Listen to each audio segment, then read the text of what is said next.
And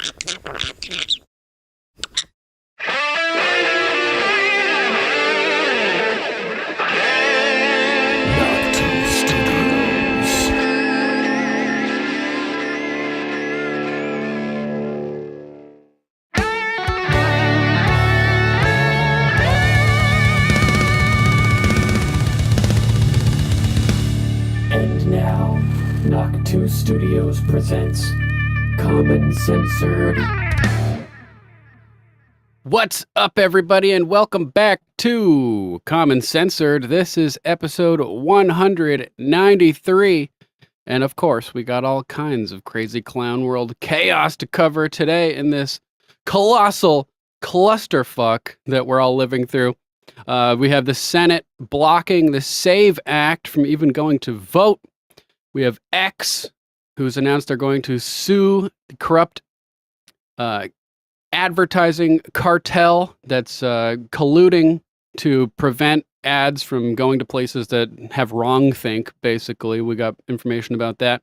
And we have RussiaGate2.0 as the intelligence community starts to claim that Hitler Putin has a plan to interfere in the 2024 election on behalf of Donald J. Trump. Thanks for being here today. Make sure to join us Monday through Friday at 6:30 p.m.-ish Eastern Time, starting a little bit late today as we break down all the chaos. Make sure to use hashtag CommonCensored on X when you when you share the show, where you can find us at Lord Sterling _. Still trying to get the other account back, but no matter what I do, they can't confirm me as the account holder, unfortunately. A technicality that's quite convenient for the state.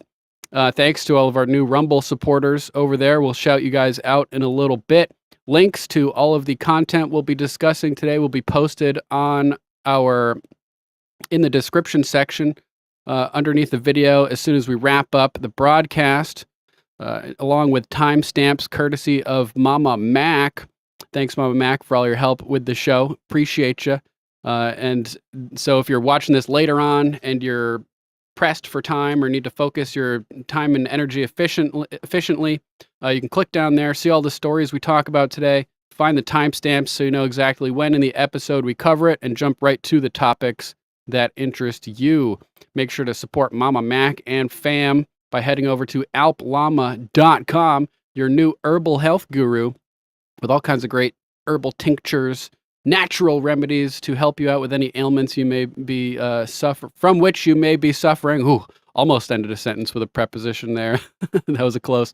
They got great, delicious herbal teas as well. And if you want to support the broadcast directly, you can head on over to our link tree, where you can find links to our merch, to our books, to places you can subscribe monthly, to places you can tip. Anybody that tips or subscribes, Subscribestar, or at locals at commoncensored.locals.com, or by hitting that big, beautiful join button right beneath the broadcast, or anybody that Rumble rants throughout the broadcast will be automatically entered to win copies of our books, Common Sense and Common Censored.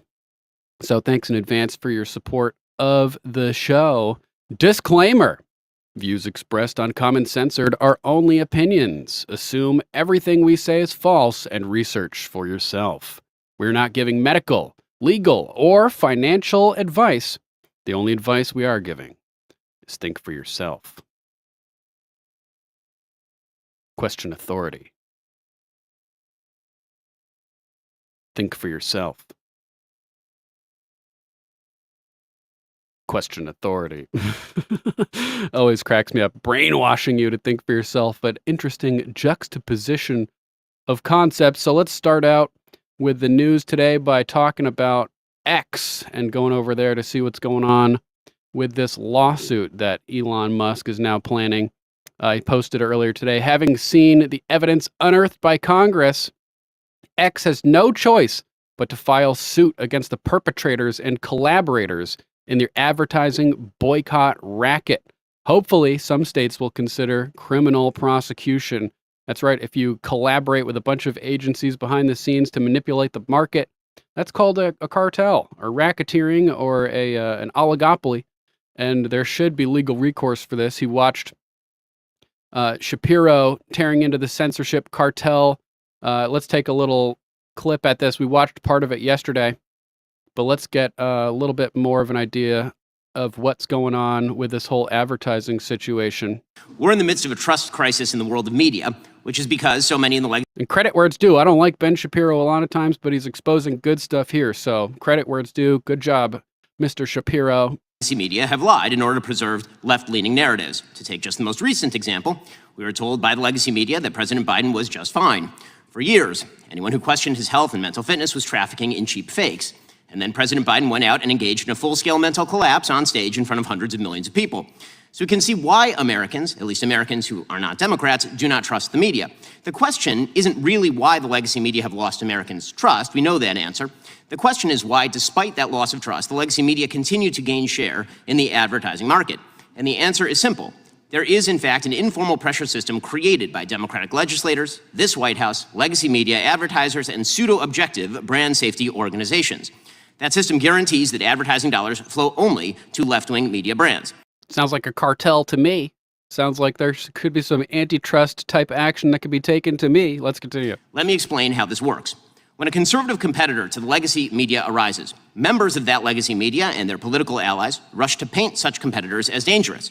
The commentator Kara Swisher of the New York Times, for example, told the head of YouTube that my videos at Daily Wire were a, quote, gateway drug that would lead children, including her own teenage son, to watch neo-Nazi content. Never mind the yarmulke. Elected Democrats pick up that same messaging. In 2017, Senator Dianne Feinstein told lawyers at Facebook, Google, and Twitter, quote, you created these platforms and now they're being misused, and you have to be the ones to do something about it, or we will. Social media companies react to incentive structures, including threats. They've responded by adopting the standards of third-party left-wing informational safety groups like the Global Alliance for Responsible Media, or GARM. GARM purportedly sets brand safety standards, objective standards by which advertisers and platforms can supposedly determine just what sort of content ought to be deemed safe for advertising. In reality, GARM acts as a cartel. Its members account for 90% of ad spending in the United States, almost $1 trillion. In other words, if you're not getting ad dollars from GARM members, it's nearly impossible to run an ad-based business. And if you're not following their preferred political narratives, the ones that Kara Swisher and Dianne Feinstein would follow, you will not be deemed brand safe. Your business will be throttled.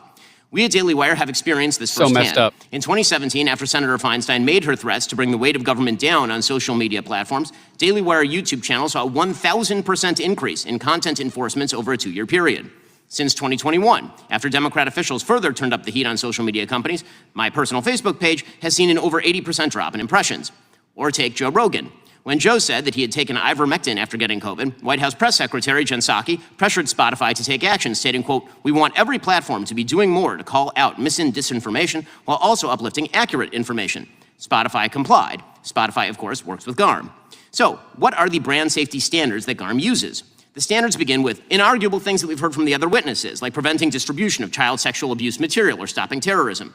But GARM doesn't draw the line at what is criminal, abusive, or dangerous. Their standards also include restrictions on hate speech, harassment, misinformation, or my personal favorite, insensitive, irresponsible, and harmful treatment of debated, sensitive social issues. Those criteria are highly subjective in theory, and they are purely partisan in practice. For example, last year, Daily Wire host Matt Walsh was fully demonetized on YouTube, a GARM member. Why? For, quote-unquote, misgendering, which to GARM is to say that men are not women. Perfectly obvious facts now run afoul of GARM's censorship standards. Companies targeted by GARM, like the Daily Wire, Breitbart, Fox News, and so many others, reach hundreds of millions of people with opinions and beliefs long established as within the mainstream of American conservative thought.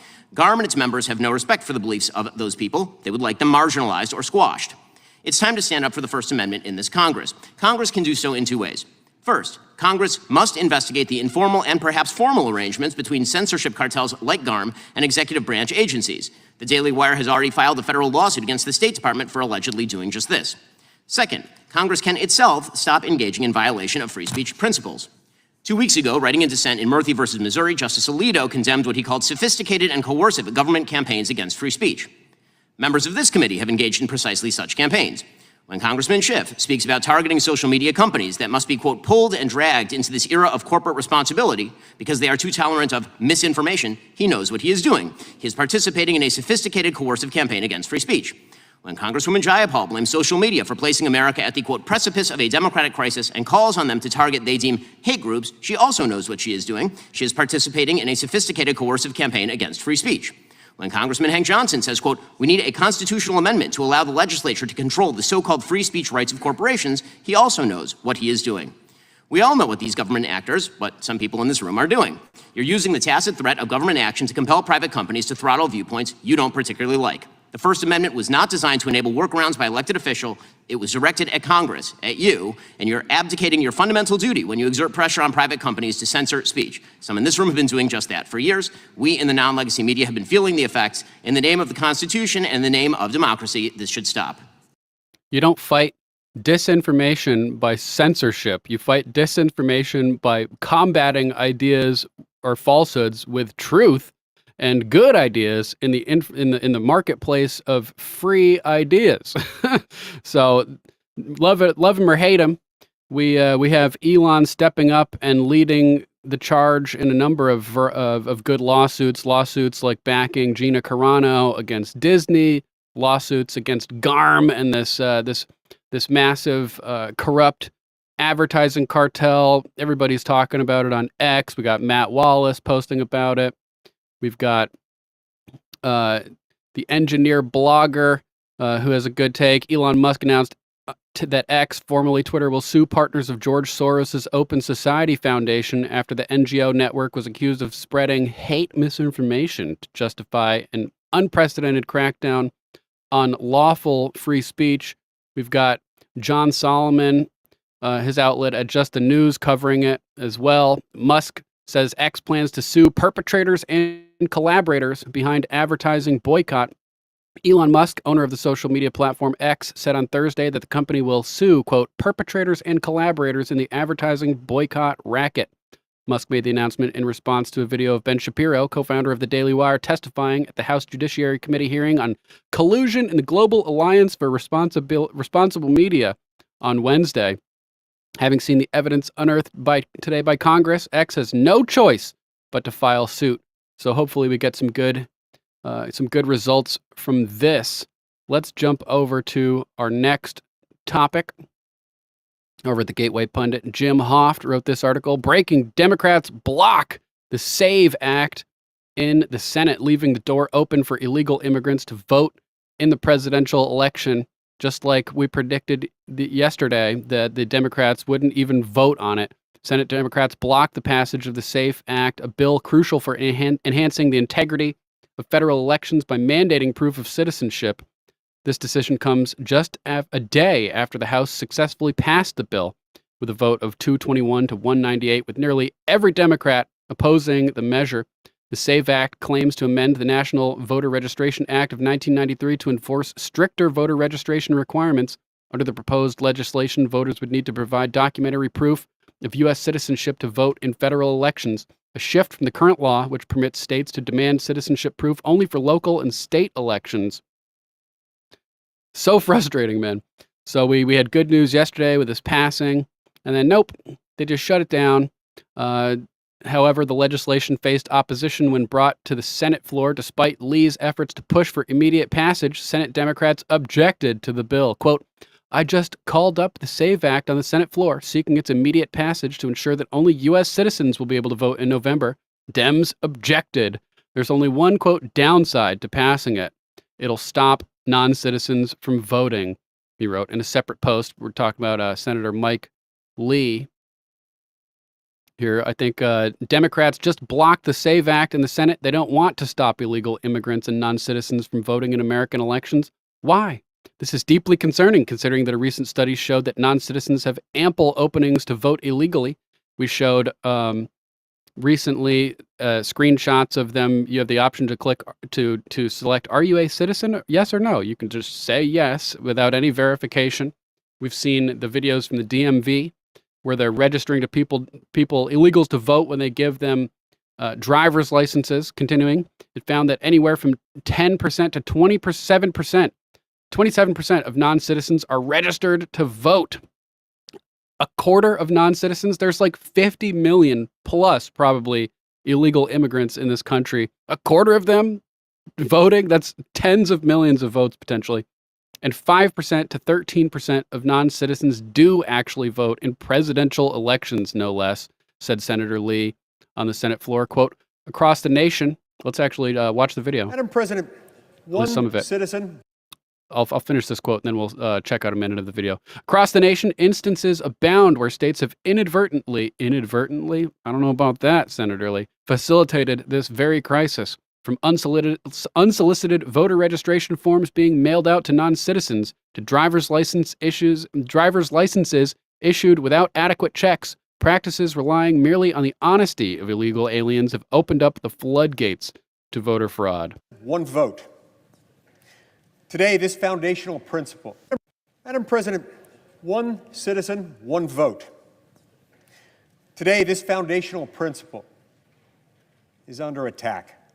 It's under attack because President Biden refuses to enforce the law. And now we face a direct threat to our entire electoral system. So fucked up. Consider this. Since President Biden's inauguration on January 20th, 2021, over 10 million illegal immigrants have entered the United States. Now, this figure exceeds the populations of 36 states, creating a crisis that has been met with troubling silence and inaction from far too many on the other side of the aisle. With millions of unauthorized people now on U.S. soil, living here in the United States, the potential for election fraud through ineligible voting is not just a hypothetical risk. No, it is a looming reality. With the influx of non-citizens under this administration, even if just a fraction, let's just say something like 1 in 100 were to vote, this could translate to hundreds of thousands of votes, enough to sway our tightly contested elections and potentially alter their outcomes. This is deeply concerning, considering that a recent study showed that non-citizens have ample openings to vote illegally. It found that anywhere from 10 to 27% of non-citizens are registered to vote, and 5 to 13% of non-citizens do actually vote in presidential elections, no less. Across the nation, instances abound where send a link, states Alicia. have inadvertently facilitated If you got one, this thanks. scary crisis. From unsolicited voter registration forms being mailed out to non-citizens to driver's licenses issued without adequate checks. Unbelievable. Let's hop over to this interview with Vivek talking about how it should be common sense that you should only want citizens to vote. Why are they so maniacally afraid to have a bill that says you have to have proof of citizenship? Well, I think this is a brilliant bill because it smokes out a lot of those motives in the Democratic Party, Larry. Here's the reality. Why Democrats have turned a blind eye on illegal immigration for so long is that this is a long-run strategy, as they see it, to win elections over the long run. Import long-run potential voters, prevent the import long-run potential voters that are bought and paid for as you re-up their debit cards with $10,000 a month to make sure that they're on the dole and vote for you to keep giving them money. It's bribery. Like that article I always talk about from Foundation for Economic Education, FEE.org, about Davy Crockett. The article's titled "Not Yours to Give." You're not supposed to take taxpayer money and give it to private individuals or private causes. It's a way that you can buy votes. We're not supposed to be doing that. Export of long-run voters. That's informed the Democratic Party's entire immigration policy. Years ago, they called that a conspiracy theory. Well, you know what? Democrats have been quietly saying it for a long time. Now you see the first bill that's been expressly introduced to do what most Americans expect is reasonable. To vote in this country, you have to be a citizen. And yet that's exactly why you see the overwhelming majority of Democrats, except for a few, and I give them credit for defecting from their party. But apart from those fringe few on the Democratic Party that came our way, everybody in the Democratic Party stands against anything that erodes their chance of remaining in power. So I thought it was a brilliant move to put that bill up.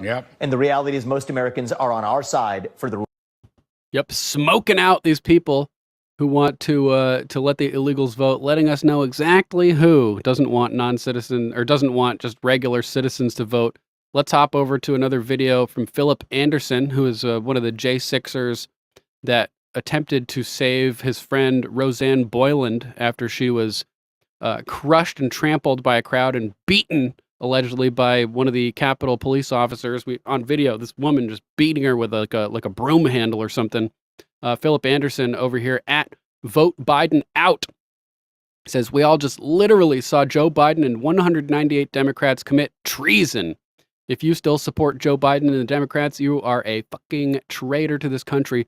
Only Americans should be allowed to vote in the U.S. election. Let's listen to what he has to say. He's all fired up about this. I just can't deal with you fucking Democrats anymore. You fucking traitors to this country. Fucking treasonous pigs. That's what the fuck you are. With this, oh no, it's a good thing that these 198 Democrats voted against the SAVE Act. Y'all come with all kinds of fucking bullshit like, oh, it's already illegal. It's already illegal for illegals to vote. The SAVE Act stops illegals from voting. Yes, it may already be illegal. There already may be a law against it, but it's not preventing it. And the SAVE Act will prevent it. That's the fucking point. Prevention. But y'all want to bullshit. And let me ask you something. Is that the same logic you're going to use when Republicans go on the floor next week and say, oh, we have a bill, we have an act to help prevent child rape? Are y'all gonna go on the floor and say, oh no, there's already laws against child rape. There's already laws against rape. Well, clearly it's not preventing it, you fucking idiots. That's the point. I just can't, bro. Y'all are a bunch of fucking treasonous nation murdering parasites. That's right. I want you to get mad. I'm mad as hell and I'm not gonna take this anymore. That's right, Philip. Truly. Why the fuck are you against preventing illegals from voting in our elections? Y'all niggas are okay with people from China, people from Russia, people from North Korea, allegedly voting in this election? Really?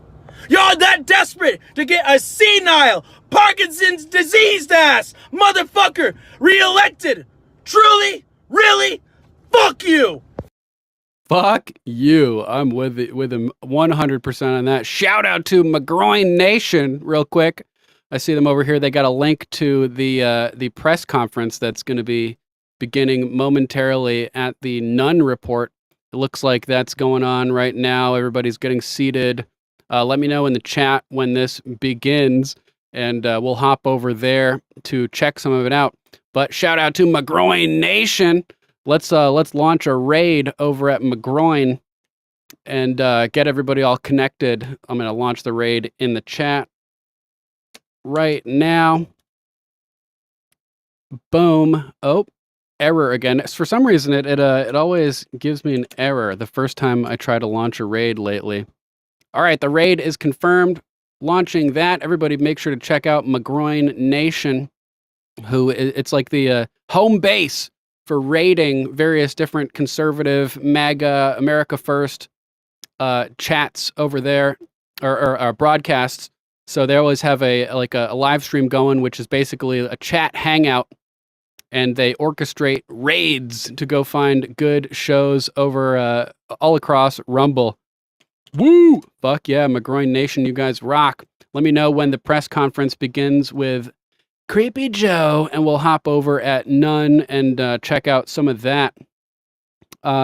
Let's continue on with our next video over here that's related to the whole illegals voting thing. Bubble Bath Girl, at Bubble Bath Girl, Paul A. Cipula over here.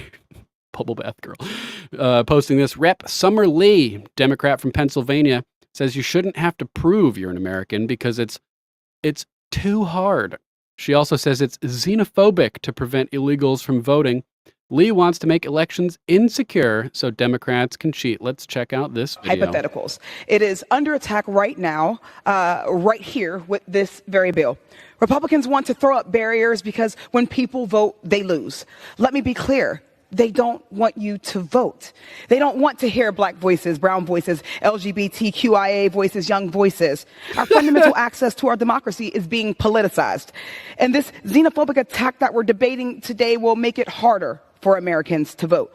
My Republican colleagues will claim that requiring IDs is a small ask, but nearly 30 million people lack a valid driver's license, and about 15 to 18 million adults don't have access to documents proving their birth or citizenship. Americans don't need more obstacles. It's already hard enough. That's why I'm proud. These people are the worst. Meanwhile, over in Arizona, we got Carrie Lake, at Carrie Lake. posting about a disturbing situation over there. Arizona's Medicaid office is telling illegal immigrants that they can't vote in state elections, but they can vote in federal elections. They're instructing criminals on how to break the law. This is why @Ruben Gallego voted against the SAVE Act. Ruben knows the only way he can save his job is to water down your vote. So let's take a look at this. This is from Ned Ryun over here. I will run this out again. A form from Arizona's AHCCCS Medicaid office very explicitly telling folks that if their citizenship status cannot be confirmed, no worries. We'll make sure to send you a federal-only ballot. Here's a screenshot or a photograph. Proof of citizenship requirement. To be eligible to vote a full ballot, you must submit proof of citizenship with your registration form by 5 p.m. on Thursday before the election day. A full ballot includes all federal, state, county, and local races and ballot questions for which you are eligible to vote. Then the section in question, if you do not submit proof of citizenship and we cannot acquire your proof of citizenship from the Arizona Motor Vehicle Division or statewide voter registration database, you will receive a federal-only ballot, which has only federal races and no state, county, or local races or initiatives /referendums. So they're straight up telling you, yeah, you can't prove you're a citizen. We'll just let you vote in the federal elections. So this is completely insane. As always, of course, let's check out this video posted by Alex Jones @RealAlexJones. Breaking video. Democrats caught using illegals to steal elections. Spread this video far and wide. Well, we'll do our best. Let's check some of this out. Santa Ana could become the latest city in the country to allow non-citizens to vote at the ballot box. Non-citizens are prohibited from voting in federal elections. But municipalities in Maryland, Vermont, and here in California have allowed non-citizens to vote in local elections. Former President Trump says he wants to return to the White House to secure the southern U.S. border. He claims Democrats are allowing immigrants into the country and signing them up to vote. I believe now that that's why they're allowing these people to come in. People that don't speak our language, they're signing them up to vote. Is that right? No, what he suggested isn't even possible. If you count the illegal votes, they can try to steal the election from us.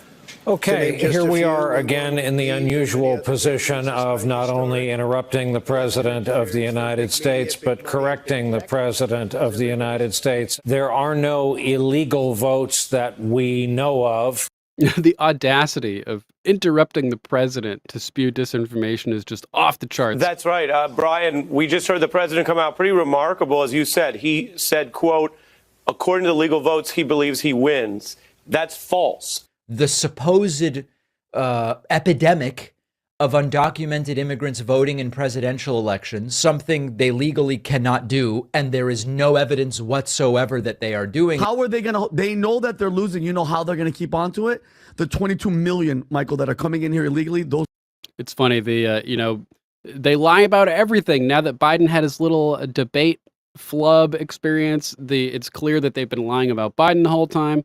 Now with all this information coming out, it should be clear that they've been lying about illegals voting the whole time as well. They lie about everything. Those people are going to vote. That's their only. People can't vote. Yes, they can. Are you saying you have proof that the Democrats are trying to recruit illegals, migrants to vote in our presidential election? Is that what you just said?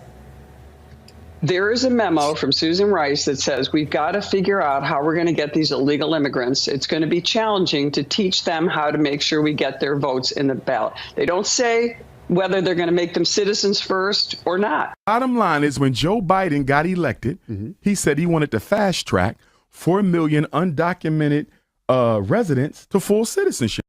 I was watching a video by Greg Foreman over at Black Conservative Perspective yesterday, showing, I think, this guy on the right on a different part of this episode of this Breakfast Club podcast. And man, these people are insanely racist. It's nuts. I would, in fact, make sure that we immediately surge to the border. They're illegals. ¿Derecho para votar? Entramos ilegal, por lo menos tenemos acceso a votar. ¿Para quién se va a votar? Don Biden, que nos está ayudando a nosotros. He's helping us here. La mayoría Biden. Mira Biden. Él es el que nos está ayudando por Biden. Of course you are. Por supuesto que por Biden. Undocumented immigrants are not citizens, therefore they cannot legally attest that they are. Ooh, let's hop over to Thank you, Biden please. as he arrives at the podium here.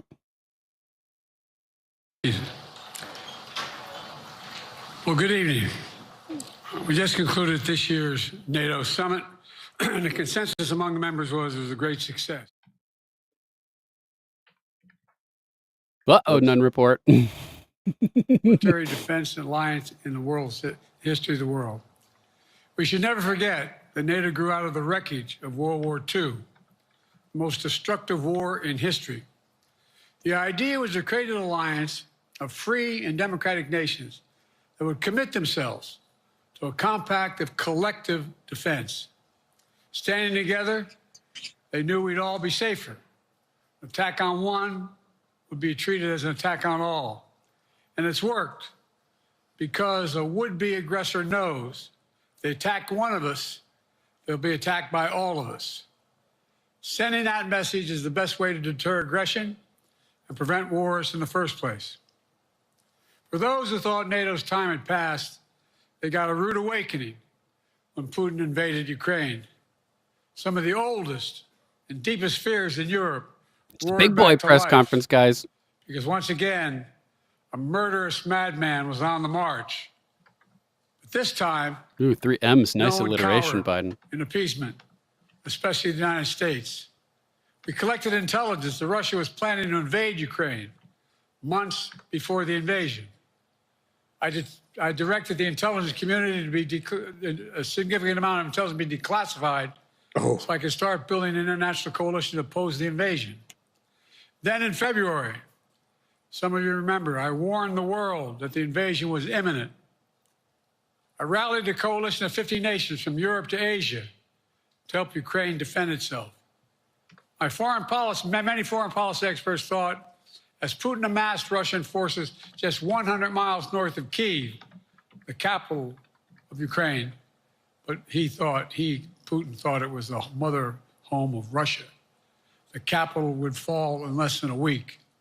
But the Ukrainian people, backed by a coalition to help build, stopped them. Today, Kyiv still stands, and NATO stands stronger than it has ever been. During the week of this summit, several heads of states made it a point in their statements to thank the United States and to thank me personally for all that NATO has achieved. NATO is not only stronger, NATO is bigger because we led the charge to bring in Finland and Sweden into the alliance. And it makes a gigantic difference. Boom, let's switch over to What this. NATO Dude. has achieved. NATO is not only stronger, NATO is bigger because we led the charge to bring in Finland and Sweden into the alliance. And it makes a gigantic difference. Excuse me. Meanwhile, my predecessor has made it clear. Natron, no what's up, commitment bro? to NATO.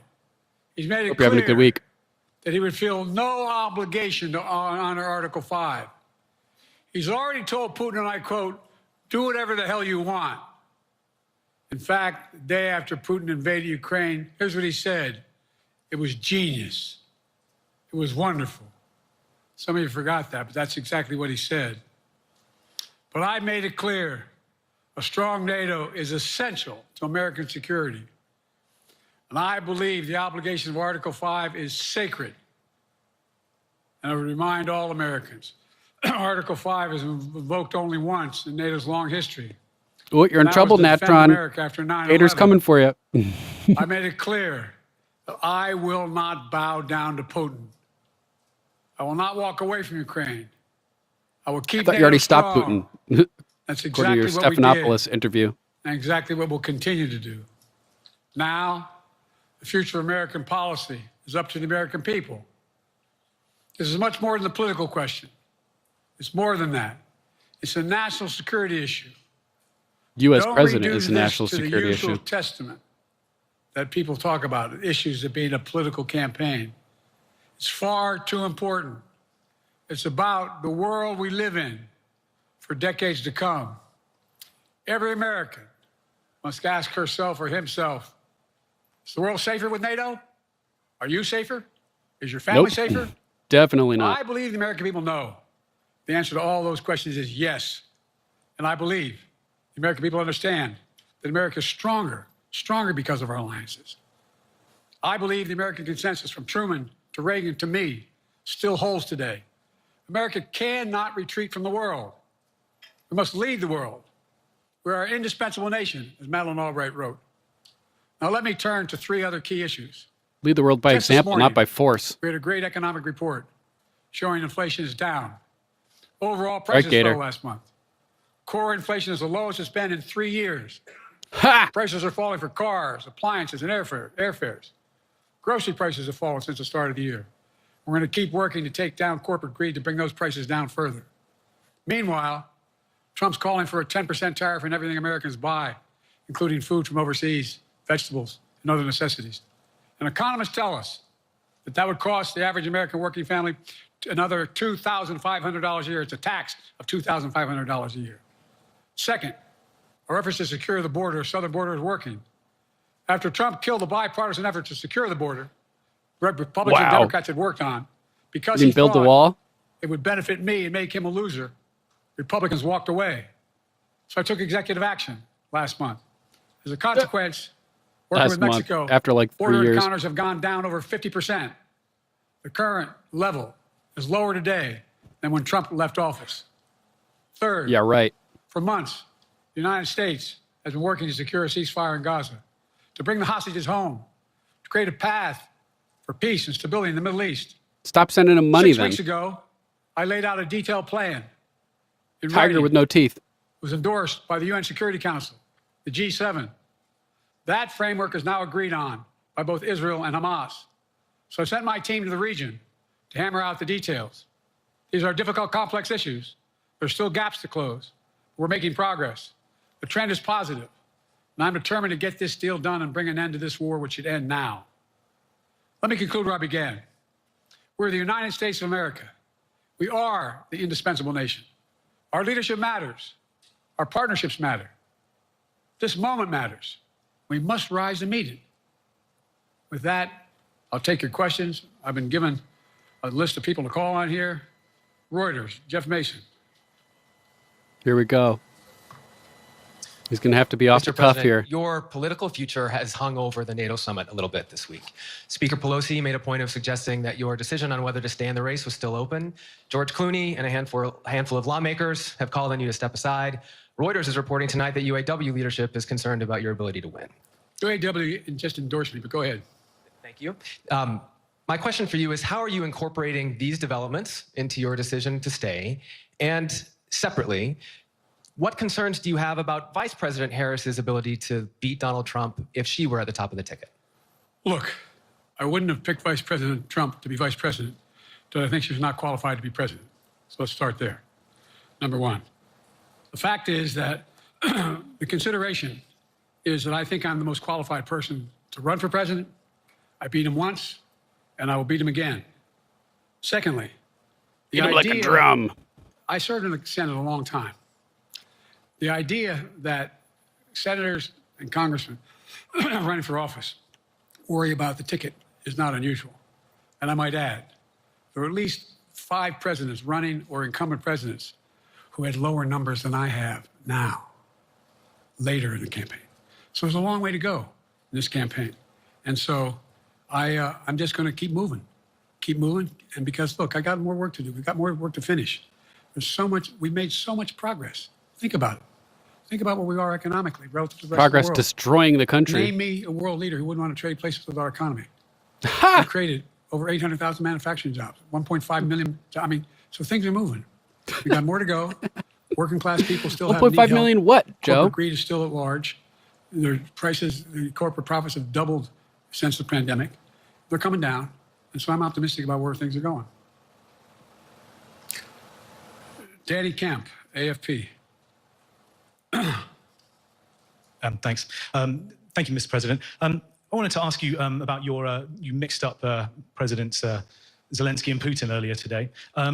Hilarious. I got a video of that too. You now have sort of your key allies, including the British Prime Minister, the President of France, and the German Chancellor having to step in and make excuses for you on that. Officials here are saying off the record that your decline has become noticeable. Hasn't this now, frankly, become damaging for America's standing in the world? Thank you. Did you see any damage to our standing by leading this conference? Have you seen a more successful conference? What do you think? And the Putin piece, I was talking about Putin, and I said, and now, at the very end, I said, here, I mean, Putin. I said, no, I'm sorry, Zelensky. And then I added 5 other names. Look, guys, the idea anybody suggests. What up, Sam? That we haven't had an incredibly successful conference. How many times did you hear in that conference? I know it sounds too self-serving, but other leaders, heads of state, in thanking me, saying the reason we're together is because of Biden, because Biden did the following. Look, folks, this is well, anyway, I thought it was the most successful conference I've attended in a long time, and find Stops me mid-sentence. a world leader who didn't think it was. Next one, Nancy Cordes, CBS. Unbelievable that he has like a pre-picked list of people to call on. Thank you, Mr. President. You mentioned other instances in history where presidents have faced a challenge. But what makes this moment in history so unique is that it is not your enemies who are calling on you to reconsider your decision to stay in the race. It's your friends, supporters, people who think you've done a great job over the past 4 years. Have you spent time thinking about what it would mean for your legacy, which you've worked decades to build, if you stay in the race, despite the concerns that voters say they have, and you lose to someone who you yourself have argued is unfit to return to the Oval Office? Well, look, I'm not in this for my legacy. I'm in this to complete the job I started. As you recall, understandably, many of you and many economists thought my initial Raritan, you're the man. Thank you so much. Can't do that. It's going to cause inflation. Things are going to skyrocket. The debt's going to go up. Good to see you. What are you hearing now? Appreciate your help, man. Economist. 16 economic Or Nobel ma'am. laureates said I've done a hell of a job. And under my plan so far and what's going to happen in the future if I'm reelected, that things are going to get much better. Our economy is growing. I was determined when I got elected to stop the trickle-down economic theory. That if the wealthy did very well, everybody else would do well. My dad was a well-read, decent guy. I don't remember much trickling down on his kitchen table. Middle-class people and working-class people need help. And so what happened is I decided to was able to implement as president what I believed when I was a senator. And that is that the way to build this economy is from the middle out and the bottom up. That way we grow the economy. And the wealthy still do very well. They do fine. And guess what? Find me an economist, mainstream economist who said we haven't done well. What have we not done that isn't working right now? Mainstream economics is bullshit in general. By the way, I come from the corporate state of the world. Delaware has more corporations registered in Delaware than every other state in the nation combined. Yeah, because it's historically been a safe haven that people can count on to have corporate law enforced justly. But that all changed after they overrode Tesla's decision to pay Elon Musk the billions of dollars that they had incentivized him with and that everybody made money off of. So now Delaware is not trusted anymore as a place for businesses to incorporate. So expect that to change. I'm not anti-corporate, but corporate profits have doubled since the pandemic. Doubled. It's time things get back in order a little bit. It's time, for example, if I'm reelected, we're going to make sure that rents are kept at 5% increase. Corporate rents for apartments and the like and homes are limited to 5%. We're going to make a lot of changes that I've been talking about because we're going to continue to grow this economy. And by the way, remember how I got so roundly criticized for being so pro-union, not labor, union. Well, guess what? I've been the most pro-union labor president in history. Thanks Not a again, joke. Raritan. And guess what? Appreciate you. We had the Treasury Department do a study. When unions do better, everybody does better.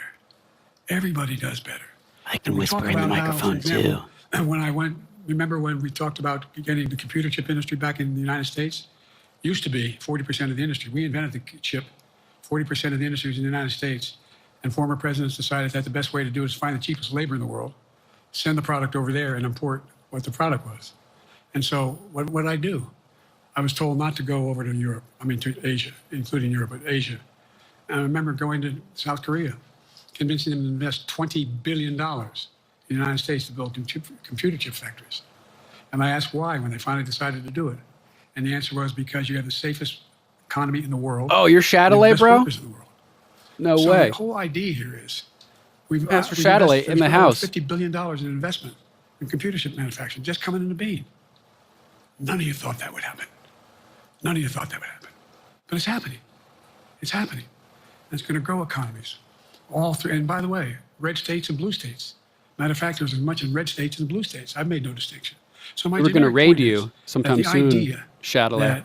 We can't continue to build and grow the economy, make it fair.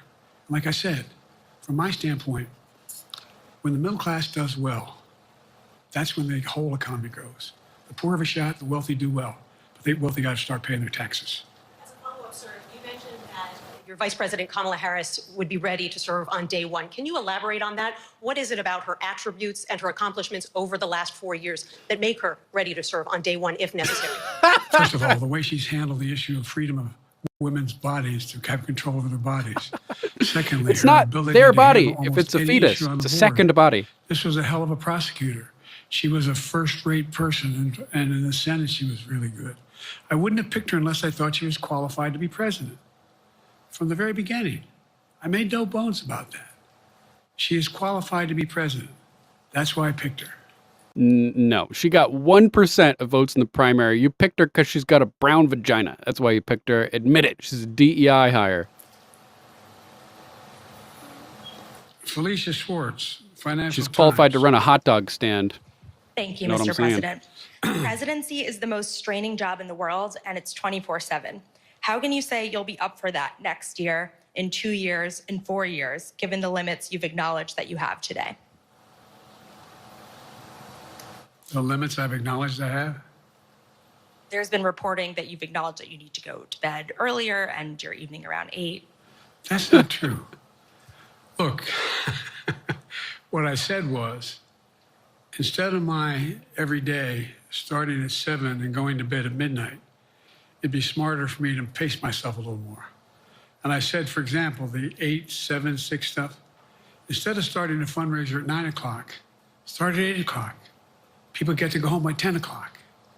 That's what I'm talking about. I'm not talking about, and if you look at my schedule since I made that stupid mistake in the campaign, in the debate, I mean, my schedule has been full bore.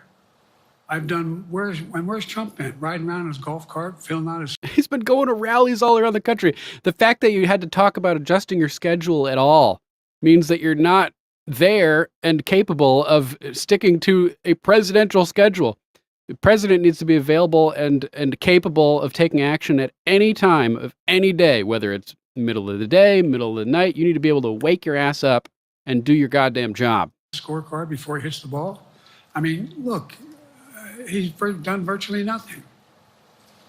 And I don't know how many, don't hold me to it, roughly 20 major events. Some with thousands of people showing up.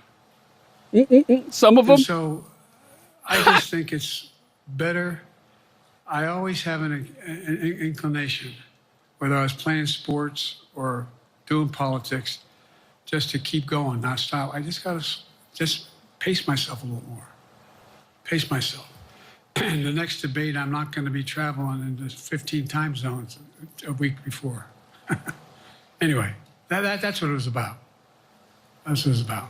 And by the way, even with that, I love my staff, but they add things all the time. At the very end. Mara Z, thanks for being here. Appreciate you joining us. Nice to meet you, Mara. I'm catching hell from my wife for that. Anyway. I'm sorry, Zeke Miller, Associated Press. Thank you, Mr. President. Two questions for you. First, on the NATO summit, President Zelensky, in your meeting with him, Zeke Miller with your pre-approved question. Unbelievable. He's got a list. Trump's just like, you. Biden can't do it.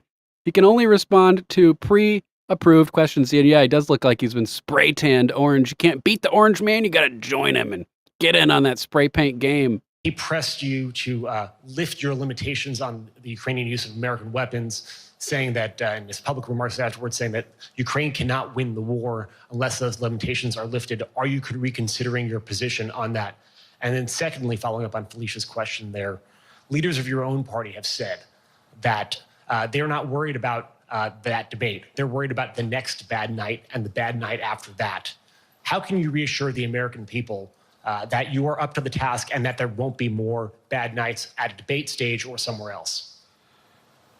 First thing about Yeah, like a bad night in a room with President Xi and President Putin trying to stop these wars from going on. We can't have a president who's going to have a bad night potentially. You need somebody who's on point 24/7, who's sharp as a tack.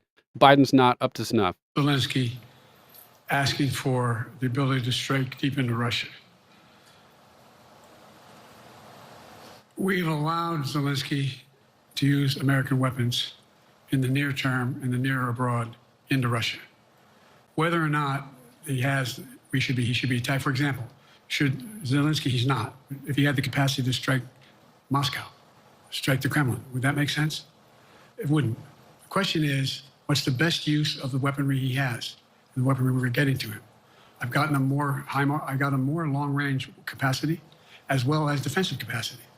And so our military is where I'm following the advice of my commander-in-chief, the chief of staff of the military, as well as the Secretary of Defense and our intelligence people. And we're making a day-to-day basis on what they should and shouldn't go, how far they should go in. That's a logical thing to do. Second question related to bad nights, sir. How can you reassure the American people that you won't have more bad nights, whether they be on a debate stage or it's a matter of foreign policy? Well, I tell you what, the best way to assure them is the way I assure myself. Jack. And that is, am I getting the job done? Am I getting the job done? Can you name me somebody who's got more major piece of legislation passed in 3.5 years? I created 2,000 jobs just last week. So if I slow down, I can't get the job done. That's a sign that I shouldn't be doing it. But there's no indication of that yet. None. Who I got here? Merrick, Pulaski Radio. Thank you, Mr. President. How are you? I'm well. The elections in the These US clowns. have consequences around the world. You have pretty high standing in Europe. I just asked President Macron about you, and he said we are happy Oh, because he's a to have him as beacon the of President of the morality. United States. But there is a concern. Many people in Poland and across Europe are worried that the former president may win the election. And there's a lot of concern that Donald Trump may weaken NATO, stop supporting Ukraine, or push Ukraine to give up territories to Russia. They're correct. And yourself was warning just 2 minutes ago about it. So my question is, do you think that Europe will be left on its own if Donald Trump wins the election? And what's your advice to European leaders to prepare for possible US disengagement? Well, look, I think, how can I say this without sounding too self-serving? I'm not having any of my European allies come up to me and say, Joe, don't run. What I hear them say is, you've got to win. Right, because they Can't want let your this money, guy come dude. forward. It'd be a disaster. It'd be a disaster. I mean, I think he said in one of his rallies, don't hold me to this, recently, where NATO, I just learned about NATO or something to that effect. Foreign policy has never been his strong point. And he seems to have an affinity to people who are authoritarian. That worries, as I tell you, Poland, that worries Europe. That worries Poland. And nobody, including the people of Poland, think that if he wins in Ukraine, he's going to stop in Ukraine. That that's going to be the end of it. And so what I can say is, you kidding I think me? I'm the best qualified person to do the That job. Russia wants to take over the to world? make sure that Ukraine does not fall, that Ukraine succeeds, that the European alliance stays strong. You may recall, no one was talking about Finland joining NATO. I remember talking to Putin right after we got elected in Geneva, and he was Caps asking in the chat, is he reading? It honestly wouldn't surprise me. These are all pre-planned questions, pre-approved questions. He's probably got the answers on the teleprompters, and he's just reading them as he goes. This is so ridiculous. talking about what we should do. We couldn't be in Eastern Europe, et cetera. And I said, you're looking for the Finlandization of Ukraine. I said, you're going to get the NATOization of Finland. And about 4 weeks later, I got a call. No, that's not true. Probably 5 months later, from the president of Finland, could he come and see me? In my office, I invited him to the Oval Office. We sat down and talked. He said he wanted to join NATO. Could I help? And I did. It wasn't automatic. And then I got a call from the Swedes. I beg your pardon? And so This is a clown Finland show. joined NATO, 800-mile border is a significant, and they're already allies, but they weren't part of NATO. And you heard, I think you heard, maybe I can't recall what he said in a closed meeting, but he wouldn't mind if he repeated. He said Ukraine "We isn't our decided in ally Finland, or the a member of people NATO. Of Finland decided they had to be part of NATO. It was in our interest because of the joint ability to be together to dissuade any attack on Finland. And the same thing with Sweden. Yeah, I think Took a so lot too, of selling Mira. to some folks, particularly in Turkey and other places, to agree to the expansion. But it expanded. And we're a hell of a lot stronger because of it. We're more secure because of it. And by the way, I was able to get 50 other nations, 50 to support Ukraine. 50. That's bad. Fuck Ukraine, Joe Biden. Corrupt, tyranny over there with outlawing the opposing political parties, outlawing opposing media. we don't support Ukraine, Joe. Sorry. So getting 50 countries to team up with them is not good. We were able to bring about a coalition of Europe and Asia, Japan and South Korea. I just we talked about AUKUS, and we talked about this is the relationship America, between Mama Australia, Mac. New Zealand, Japan. Who gives a fuck South about Korea, Finland? the United States. We're making the world safer and stronger because No, we you're have not. to deal You're with starting the World War new III, dumb arrangements that fuck. exist in the world. The Cold War is over. The post-war era is over. What is going to replace it? And I respectfully suggest I have a pretty good idea what that should be. I've convinced a lot of people to follow it. We're just going to get stronger. David Sanger. Where's it? Thank you, Mr. President. Be nice, David. Mr. Damn it, President, the NATO declaration that was issued yesterday was very notable because it described China as a decisive enabler of the war in Ukraine for its provision of critical goods to the Russians. That's part of a broader partnership that seems to have cemented in place in the past 2 or 3 years. I think one that you were a little bit doubtful of when we asked you about it some time ago. So I'd be interested to know whether you have a strategy now of trying to interrupt the partnership between China and Russia, and whether or not in a second term you would pursue that, if you could describe that strategy to us. And along the way, could you also tell us whether you think, just to follow up on Felicia's question, that if you were in a room with Vladimir Putin again, the way you were 3 years ago, or with President Xi, that a few years from now you will be able to go negotiate with them, handle them one-on-one? Well, the first part of the question is, we discussed and I raised in the NATO summit, and others raised, the future of China's involvement, what they're going to do, what they're doing with Russia in terms of accommodating, facilitating, they're getting access to additional, they're not supplying weapons themselves, they're supplying mechanisms for them to be able to get weapons. And China's position is basically, and I've spent more time with Xi Jinping than any world leader has, over 90 hours since being vice president all the way through, for real. Ooh. And by the way, I handed all my notes. But my point is that Xi believes that China is a large enough market that they can entice any country, including European countries, to invest there in return for commitments from Europe to do A, B, C, or D, or not to do certain things. What's happened is we had a long discussion about what we cannot, you have to make clear, China has to understand that if they are supplying Russia with information and capacity, along with working with North Korea and others to help Russia in armament, that they're not going to benefit economically as a consequence of that by getting the kind of investment they're looking for.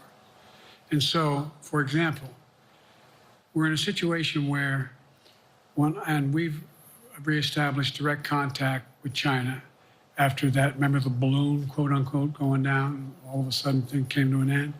Well, we set up a new mechanism.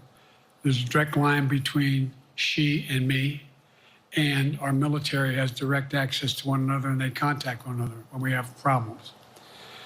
The issue is that 76. Welcome. That she understands there's a price to pay for undercutting both the Pacific Basin as well as Europe, and it relates to Russia and dealing with Ukraine.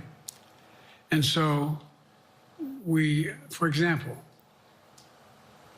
if you want to... Apparently, 76, a big boy press conference includes having all of the questions pre-approved and having all of the reporters listed for who you're going to call next.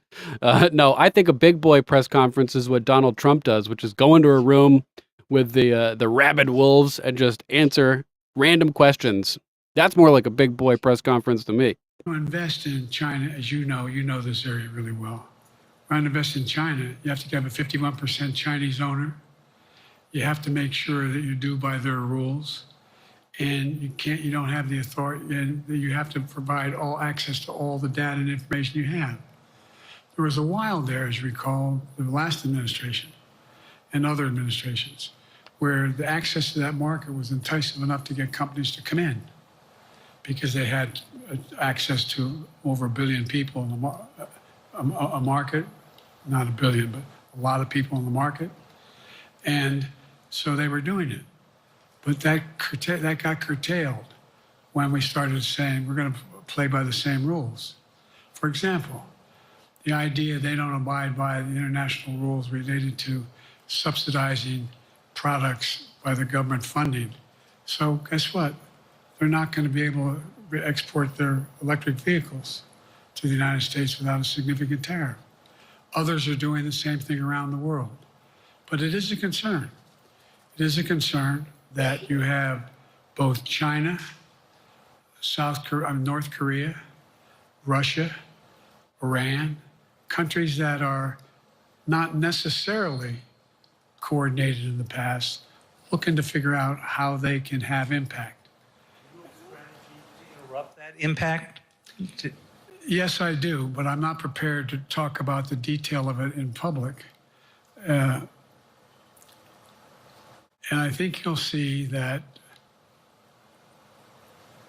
some of our European friends are going to be curtailing their investment in Russia. In China, as long as China continues to have this indirect help to Russia in terms of being able to help their economy as well as help them in, as a consequence, that their ability to fight in Ukraine. Thanks, Mama Mac. Yeah, make sure to join our Discord, guys, the common-censored think tank brain bank. Link is down in the description of this video. It functions dually as a barracks for the infantry to hang out and share information and talk about culture and music and all kinds of stuff, and simultaneously functions as an information relay outpost where we can help collate news to spread and help wake people up. Thanks, Mom Mac, for sharing that. Make sure to join the think tank brain bank, guys. The other thing that we talked a lot about is that, and I raised it, and I didn't hear any, I can't swear that everyone agreed because not everyone got to talk about it, but we need a new industrial policy in the West. For example, we talked about how both the EU as well as NATO has to be able to begin to build their own munition capacity, has to be able to generate their own capacity to provide for weapons and the ability to, it came as a surprise to some of us how we had fallen behind in the West in terms of the ability to construct new material, new weaponry, new everything from vehicles to weapon systems. No, that's the plan, to weaken our military, to open us up to being taken over. It's all part of the plan, Joe. Were you not there with Obama while he was making sure that all this stuff was happening? And so one of the things that came out of this was we're going to be meeting again with a number of my colleagues, my European colleagues, is what do we do to increase the capacity of the West, particularly in Europe and Japan, to be able to generate kind of ability to produce their own weapon systems. not just for themselves, but to be able to generate that. It's the same. It's what Russia's trying to figure the out. thing. That they went to China, and they didn't get the weapons, but then they went to North Korea. But we're going to be in a position where the West is going to become the industrial base for it to be able to build the ability to have all the defensive Today, weapons that we Junior. need. Stuttering That was worse the than me. discussion as well. I'm not sure you answered on whether you would be ready to go deal with 76. Putin and Xi 2 or 3 years from now. I'm I have ready a to deal blow with them dart now gun. and 3 years from now. It's fucking fun. Look,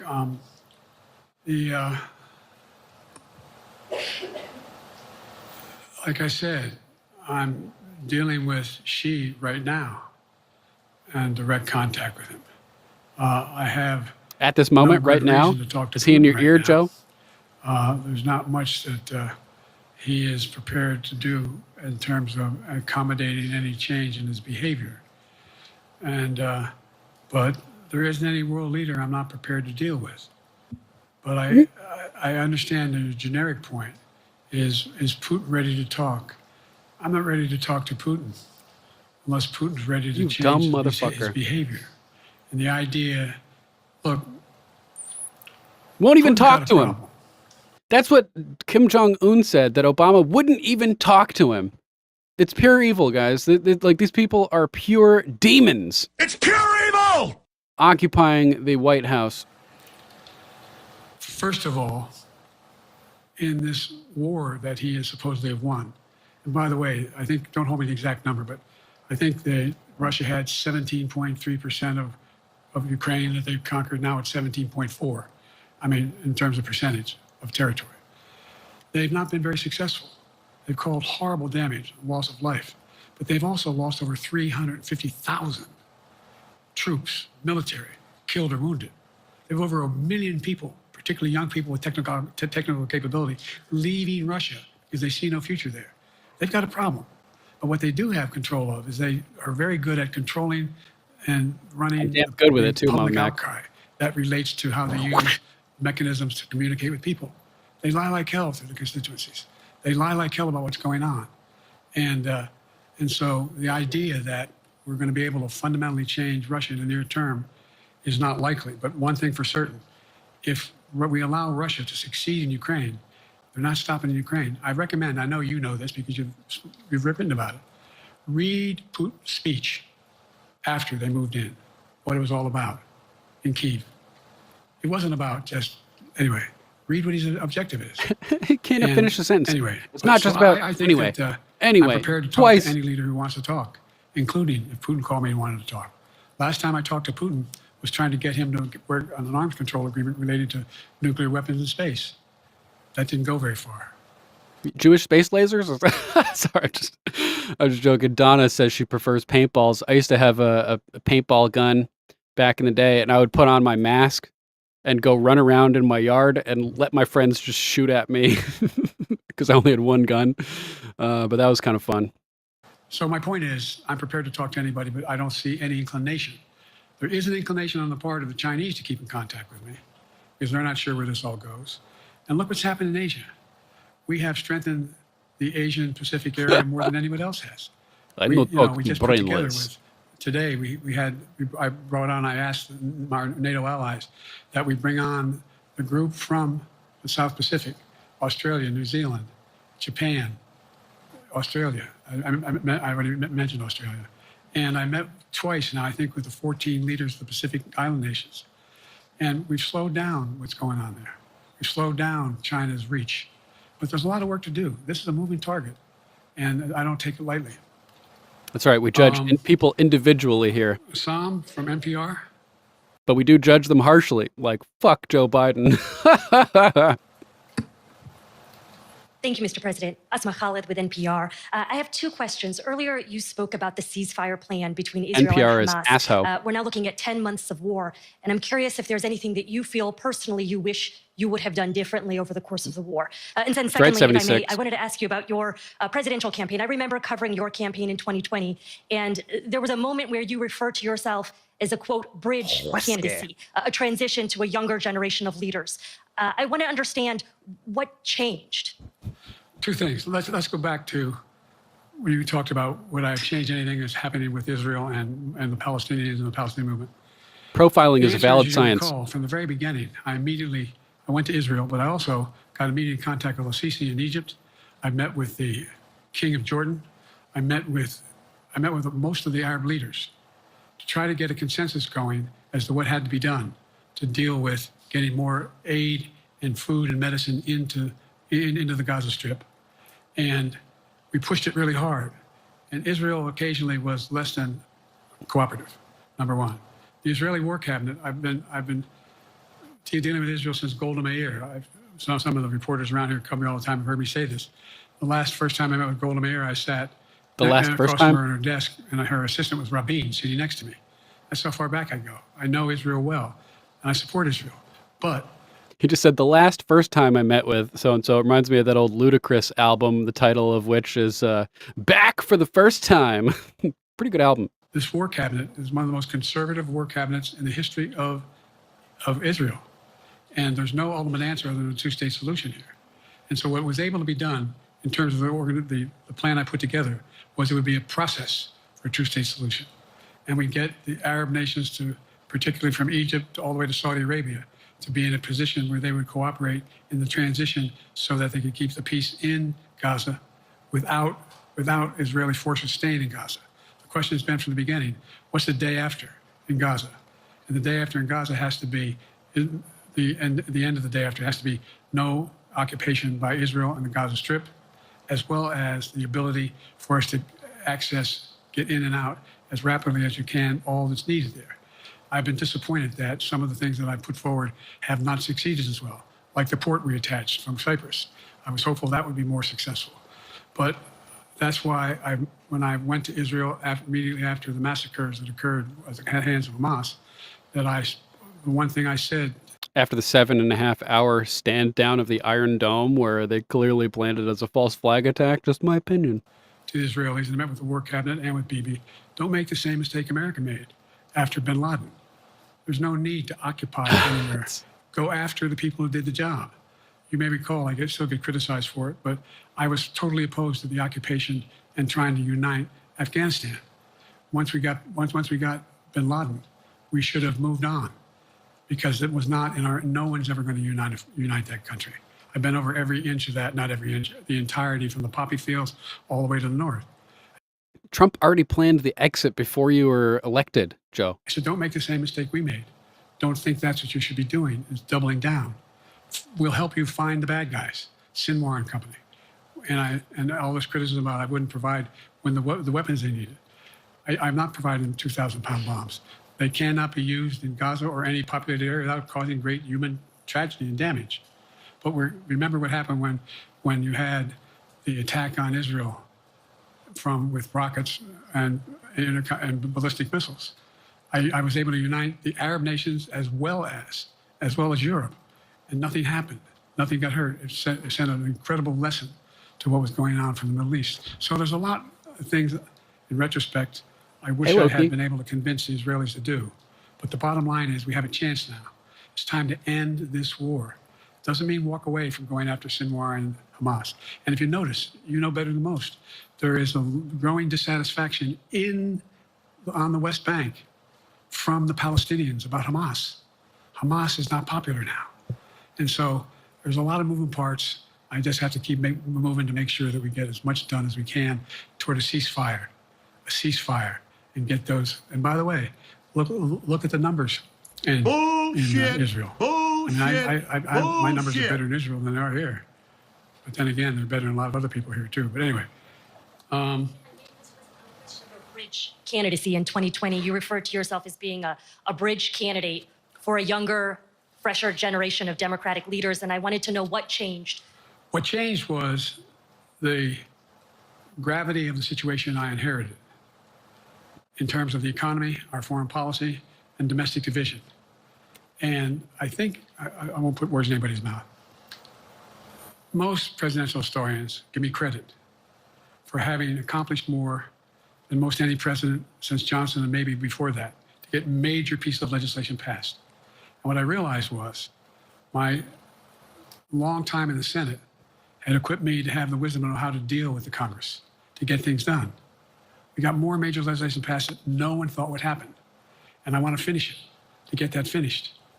If tomorrow, if we had a circumstance where there was a lineup and I hadn't inherited what I did and we just moved things along, anyway, thanks. It's going to change.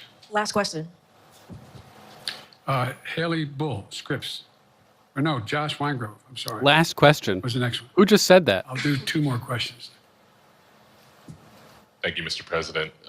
Many of your colleagues, Democrats on the Hill, are watching tonight as they assess what they want to say about your candidacy. Real quick, somebody just piped in and said, last question. Who's instructing the president when the last question is? Shouldn't, Biden be kind of in control? I'm wondering how you're thinking of this right now. It seems like your answer is clear, but they're watching how things go tonight, tomorrow in Michigan, next week in Texas and Nevada. Are you thinking that way about how the next week or 2 goes would inform your... Am I using that way, you said? Are you thinking that way about how the next 2 weeks go? Will that affect your decision, or are you fully determined on running in November as the party's nominee? I'm determined on running, but I think it's important that I allay fears by let them see me out there. Let me see them out, for the longest time it was, Biden's not prepared to sit with us unscripted. Biden's not prepared to, anyway. And so what I'm doing is, and I've been doing, I think we've done over 20 major events from Wisconsin to North Carolina, to demonstrate that I'm going out in the areas where we think we can win, where we can persuade people to move our way, or people are already there. And then look, the other thing is, we have the most extensive campaign organization of anybody's had in a long, long time. We have well over 1,000 volunteers knocking on doors, 1,000? making phone calls, Wow, making so tens many, of thousands Joe. of phone calls. We have headquarters. I forget exactly how many. 81 million voters, and you got 1,000 volunteers. Congratulations, poopy pants. Cite a number, and then Very find impressive. out I'm off. But we have scores of headquarters in all the toss-up states. We're organized. We're moving, and that's awful hard to replace in the near term. That's the problem, is that the leftists, the people on the left side, the Democrats and everything, I guess that side, if you're watching, they are all they do is organize. People on the right don't want government to be involved with anything. They don't want to. They're not control freaks that are trying to control and manipulate everybody's lives. So we don't organize as much as the left does. So they have these big, giant structures in place. The largest voter fraud organization ever to exist, as Joe Biden, paraphrasing, said a couple years ago. So we need to do that. We need to be organizing like they are, at least at this point in time. And here's the other thing. I was in the Senate a long time. Very proud of what I've done in the Senate. I was chairman of the Foreign Relations Committee for a long time, and I was chairman or ranking member and chairman of the Judiciary Committee. I'm going to be going down to the Johnson Library.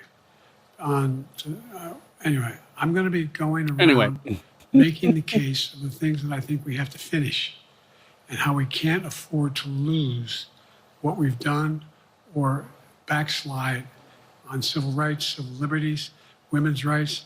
There's that little button we have. Control guns, not girls. I mean, the idea, we're sitting around, this is where Kamala's so good as well. We're sitting around.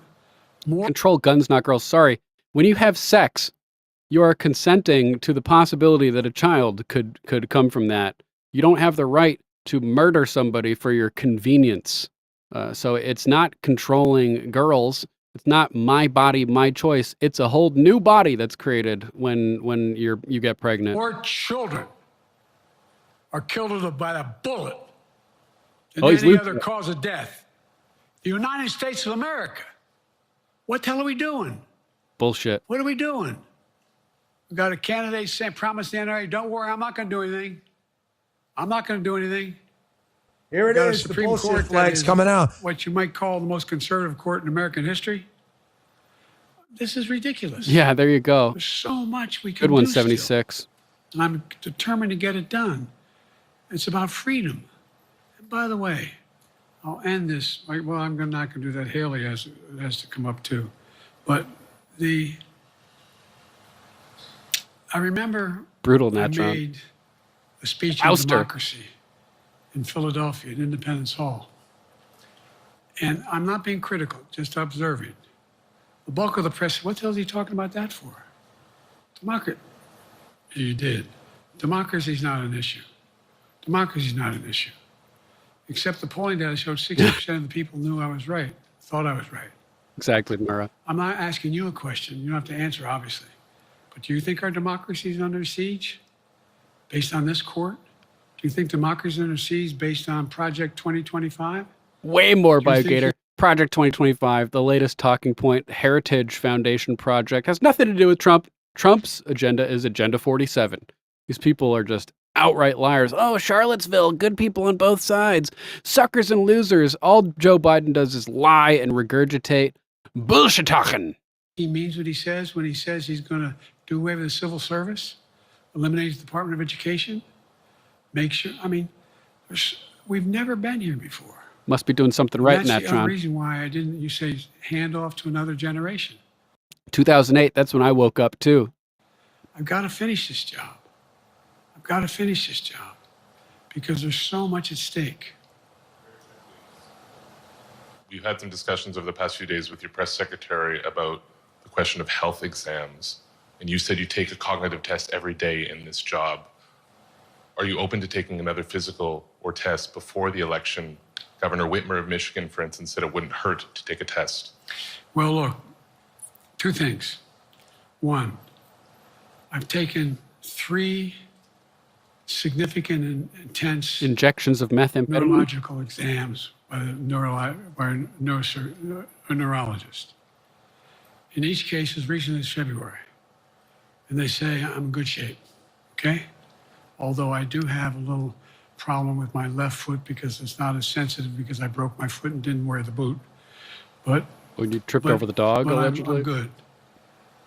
I'm tested every single day about my neurological capacity to do decisions I make every day. You talk to my staff, all of you talk to my staff.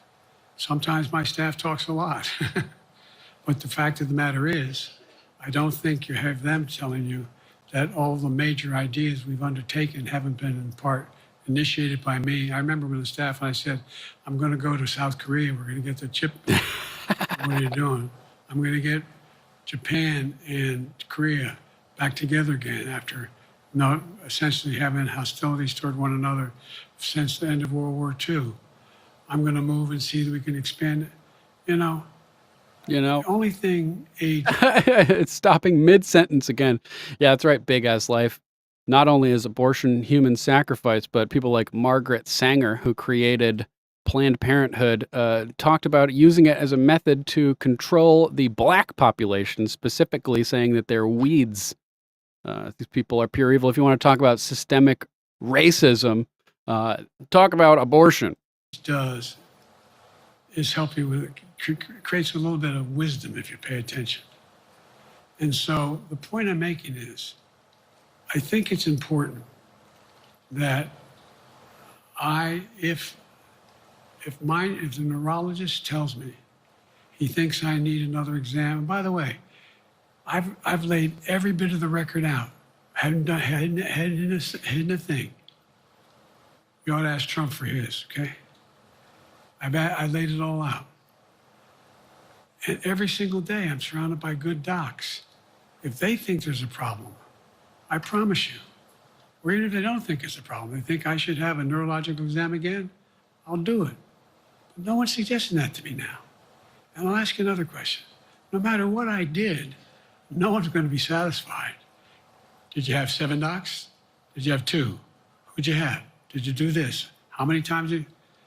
So I am not opposed if my doctors tell me I should have another neurological exam, I'll do it. But that's where I am. Haley Bull, Scripps. Thank you, Mr. President.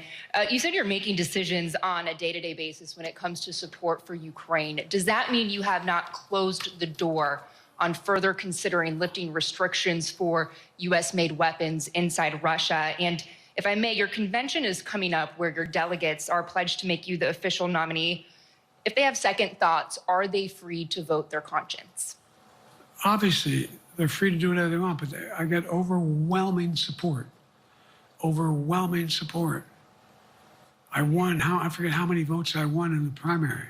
That's insane, Natron. Overwhelming.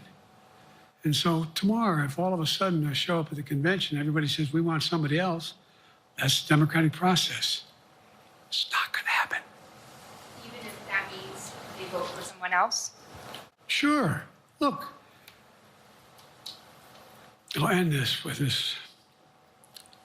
I served in the Senate a long time.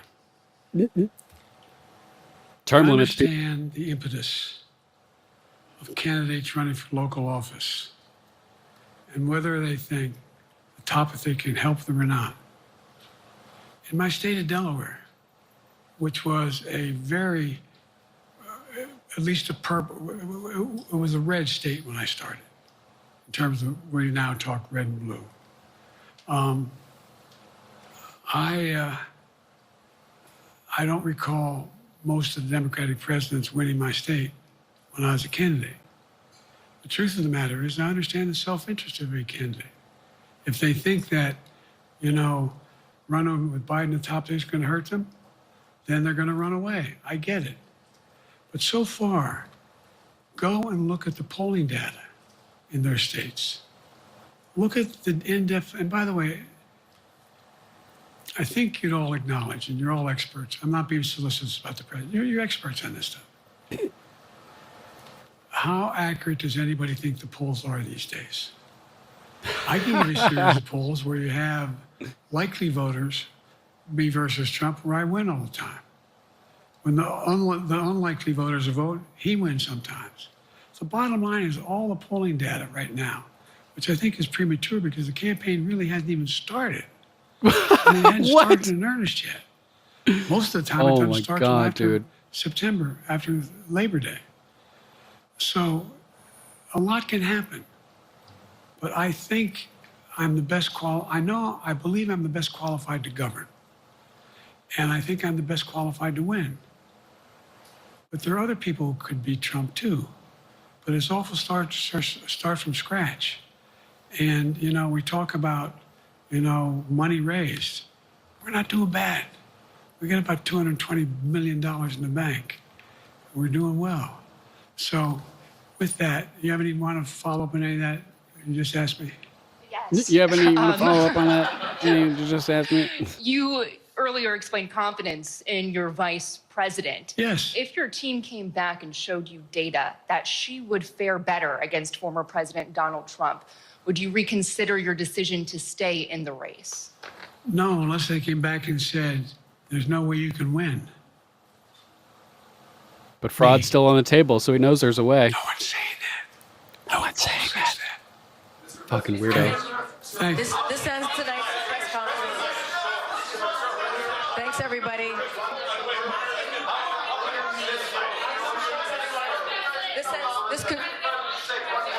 This concludes. Respectfully, earlier you misspoke in your opening answer. You referred to Vice President Harris as Vice President Trump. Right now, Donald Trump is using that to mock your age and your memory. How do you combat that criticism from tonight? Listen to him. This concludes tonight's press conference. Thank you, everybody. Listen to him. So he's mocking you. Listen to him. Take him serious as he mocks you. Extraordinary moment in this presidential campaign, and then we say this often, and we can't overstate it, that every day in the spotlight is another critical test for President Biden in this election, having given the debate performance that he did that was so highly criticized afterwards, the moments during that debate. Obviously, a lot of criticism for the former President Donald Trump in that debate as well, but it's the president who must now make the case before the American people and in front of fellow Democrats that he is the best person to be the nominee for their party moving forward. He took questions from 10 reporters there, about 55 minutes or so, also gave comments right at the top. This was wide-ranging. He talked about the success of the NATO summit this week, inflation numbers coming down just today. Mara, nice to meet you, Mara. Thanks for being here. And yeah, I hope to see you back on the flip side. We'll be live tomorrow as well, 6:30-ish p.m. Eastern time. Thanks again, Mara, for joining us. Hope you have a great evening. He did manufacturing jobs, microchips. He talked about China. He talked about Russia, Israel, the Gaza war, of course, the war in Ukraine, the situation with Vladimir Putin. Took a number of questions. He was asked about himself, and he did acknowledge the debate performance, calling it a mistake. I don't know whether he was talking about the debate as a whole or one particular moment or a couple. You too, Mara. But he did use that word in describing the highly critiqued debate, that first debate that the White House, President Biden, had asked for earlier in the cycle than ever before in modern politics. He talked about the debate. He had 76 that's coming up in September. Catch on the flip side, my friend. Here on ABC, he gave an indication he has every plan to be there Nice to meet you and as debate well. former President Donald Trump again. He was also asked about Vice President Kamala Harris Thanks, a number of times. He was asked if the situation changes, is she ready to be president on day one? He was unequivocal on that every time he was asked, at one point saying, look at her, what she has said about freedom of women's bodies, the message she has been delivering across this country, this election cycle. Yada, yada, yada. We got enough of that. Speaking about pre-approved questions and everything, take a look at this. Milwaukee radio station admits Biden campaign demanded they edit Joe Biden's interview to remove unfavorable portions, and they consented. Here are the details. So the White House, the media is supposed to be like a check and balance against power structures, to question authority and to encourage dialogue, to get around the establishment narratives. But nope, not in this case. It looks like they just allow the White House to demand they edit their interviews and everything. We're talking about the Earl Ingram show over here. Christina Layla wrote this article at the Gateway Pundit. Joe Biden did 2 pre-recorded radio interviews following his disastrous debate. One with Wisconsin-based WAUK, the other with Philly-based Word. Both interviews aired last Thursday morning. Both radio hosts, Earl Ingram and Andrea Lawful Sanders, admitted the Biden White House sent them scripted questions, pre-approved everything. Andrea Lawful Sanders was fired earlier this week for her lack of journalistic integrity as a result. On Thursday, Civic Media Management admitted Biden's team demanded they make 2 edits to his dumpster fire interview, and they consented.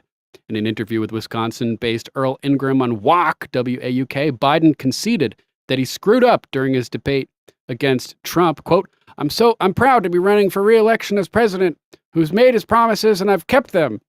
Biden said to Earl Ingram, I had a bad night. I screwed up, Biden said. But 90 minutes on stage does not erase what I've done for 3.5 years. No, it just illuminates that we've been lied to about what you've been doing for 3.5 years. Civic Media Management said they removed unfavorable parts of Biden's interview. Quote, on Monday, July 8th, it was reported to Civic Media Management that immediately after the phone interview was recorded, the Biden campaign called and asked for 2 edits to the recording before it aired. Civic Media Management immediately undertook an investigation and determined that the production team at the time viewed the edits as non-substantive and broadcast and published the interview with 2 short segments removed, the station said in a statement on Thursday. Quote, with a high-profile interview comes a listener expectation that journalistic interview standards will be applied, even for non-news programming. We did not meet those expectations. Civic Media disagrees with the team's judgment in that moment, both with respect to the handling of the interview questions and the decision to edit the interview audio, the statement read. The station said they stand by Earl Ingram even though he was given scripted questions and edited Biden's interview. It's not real journalism if you're getting bossed around by the White House and just doing whatever they tell you to do. Quote, Civic Media unequivocally stands by Earl Ingram and his team, the statement read. Quote, Earl is an invaluable voice for Milwaukee, invaluable as in having no value in this case, and Wisconsin, and remains a crucial member of the Civic Media organization. The decision to make the requested edits to the interview was made in good faith. Bullshit. While we disagree with the decision, we stand by our team. This has been a learning experience, and we will do better moving forward. Like the BP president back after the BP well blew up. We're sorry. The 2 edits, according to Civic Media Management, at the time, 520, the removal of, quote, and in addition to that, I have more blacks in my administration than any other president, and all other presidents combined, and in major positions, cabinet positions. and at time 1415, in reference to Donald Trump's call for the death penalty to the Central Park 5, the removal of, quote, I don't know if they even call for their hanging or not, but he but they said convicted of murder. Here's the original edited and scripted interview with Biden, if you're so inclined. Nobody on earth is going to want to actually read that, though. Let's hop over to our next story. Thanks to Crazy B. Shout out to Crazy B for sending this one. Make sure to check out Crazy B Gaming on YouTube and find her on X at CrazyB8383. Wow, this is scary, she says, reposting Alex Berenson, who posted, nice catch on this CNN piece at Nate Silver 538, but he missed the most crucial line. Quote, the last full cabinet meeting took place on October 2nd, 2023. What? It looks more and more like a tiny group has totally isolated Biden, even from his cabinet, to hide the truth about his decline. Super insane. Nate Silver posting, this isn't normal or acceptable for an American president. It sounds like a story from an authoritarian country. The screenshot quoting, quote, back in Washington, there have been clear signs throughout his term of the president being increasingly stage managed with lists of talking points, names of questioners, like we saw at the big boy press conference moments ago, and drawings of where he should walk presented to him by aides. They have not only drawings, but pictures. Walk to podium with a picture of the hallway, then picture of the stage with the podium. Walk to podium. It's like outrageous levels of being staged managed. Ahead of closed-door cabinet meetings that Biden attends, it is customary for cabinet officials to submit questions and key talking points that they plan to present in front of Biden ahead of time to White House aides. Two sources with direct knowledge told CNN. So yeah, they're submitting it to Biden so that his puppet masters and handlers can prepare the responses for Biden. The entire display is kind of an act, one of those sources told CNN. They would come and say, hey, the president is going to call on you about 25 minutes in and ask this question. What are the bullet points you'll respond with? The second source, who echoed the same description, said when Biden attends cabinet meetings, they are, quote, not freewheeling and pretty well orchestrated. And the meetings themselves are infrequent, with one cabinet secretary telling CNN they are uncertain of Biden's condition because they so rarely see him. So they're keeping Biden away from his people. Even his cabinet members aren't allowed to see his decline. They're doing their best to cover it up, prevent people from realizing that the emperor indeed has no clothes. Let's take a little clip of this video of GOP House leadership calling out Biden as unfit for office and declaring there is indeed a cover-up of his condition.